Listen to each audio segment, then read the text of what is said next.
Ayan guys, ayan, isa sa mga avid fans ko talaga. Pumunta dito, ayan, nagpamerienda po siya. So, binigyan ko na lang siya ng coffee. Black coffee lang talaga siya guys. Eh, medyo ma-arty siya at may, tingnan mo naman, ang social, may car siya, di ba? Hi! So, ayan yung coffee niya with Nestle cream pa, ang mahal, di ba? Ganun talaga pag mayaman.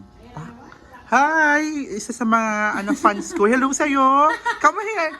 You wanna join? Gusto mo lang taking picture? Come on! Halika na! Huwag ka na mahiya. Wala pa nak eh. Ba't hinanap po si chocolate? So, ayan.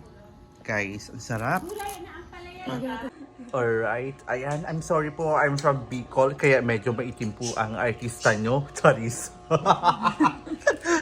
Ang rising superstar. Parang hindi naman. So, ayan. Nandito yung kain po tayo. Ayan, guys. Enjoy life. Try na natin, guys.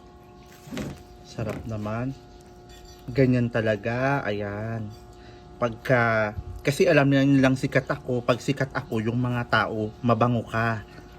Diba? Pero pag nalaos ako, iiwan din ako ng mga yan. Ang laki naman ito. Oh, kumain ka na, besh. Charis lang po yun. Nagpapalapad lang po yan ng papel at alam niyang sikat na ako. Kasi ibibinyagan po yung inaanak ko, so kailangan make it sure na nandun ako. Kasi pag wala, Diyos ko, sayang naman yung pagmamalaki niya na may besh siyang artista. Pag lumaki to, So guys, ayan, ihahatid ko na siya sa labasan. Ang isa sa beshi ko pa. saan? Dito? Diretso. Doon sa unahan. Pwede naman dito kung carry mo Ay, dyan. wala na. Hindi mo sinabi. Carry ko yun. Ano ka ba? Sige. Pauwi na siya guys. Thank you so much sa sa... Saan? Kaya ikutan dito? Ayan, dyan. Dinalaw po niya ako, ayan. Ganyan taga pag mga artista, char. Dinadalaw ng friendship.